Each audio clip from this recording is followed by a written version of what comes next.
Hola a tots, el nostre nom és Victòria, Natàlia i Lucía, i us anem a fer un booktuber del llibre Misteris SL de l'edició Bromera, i és un llibre que ha escrit Francesc Gisbert i té un premi de narrativa infantil de Vicent Silvestre.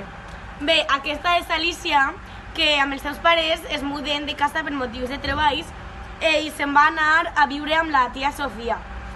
Aleshores, juntament amb el gos Poirot, que és aquest, tenen que resoldre misteris, secretos, assassinats, robatoris i molts altres casos.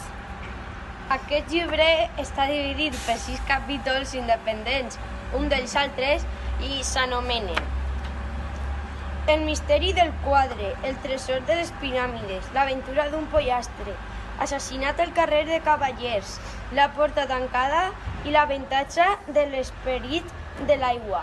El nostre capítol favorit és l'aventura d'un pollastre, que tracta d'un pollastre que dins del cos té joies precioses. Aleshores, el pollastre s'escapa i arriba fins a una carnisseria. I al vendre-lo, al que li toca comprar el pollastre i es troba la joia preciosa, té molta sort.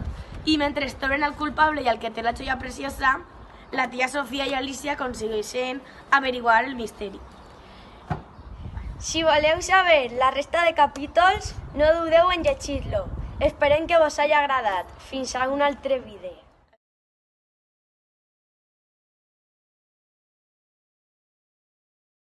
Hola a tots, el nostre nom són Victòria. Tía Lucía, me pongo yo aquí, ¿vale? Que me da igual. Hola a tots, els nostres noms... la chaqueta, tío. ¿Que me la aproches? No, que te la Al revés. pases, tío, que vamos... Hola a tots, mi nom és... Mi nom. Ay, ay, yo no estaba mirando a ella, me estaba mirando a mí. Jo també. Vamos, qué mal. No tenen res que veure uns amb altres. I jo... El nom són Victòria Lucía. Y Natalia. i us anem a fer un booktuber de Misteris SL de l'edició Bromera. Però per què horrible? Bromera. Bueno, pues vuelvo a empezar. Vamos yo. Vale. Hola a tots, els nostres noms són... Va.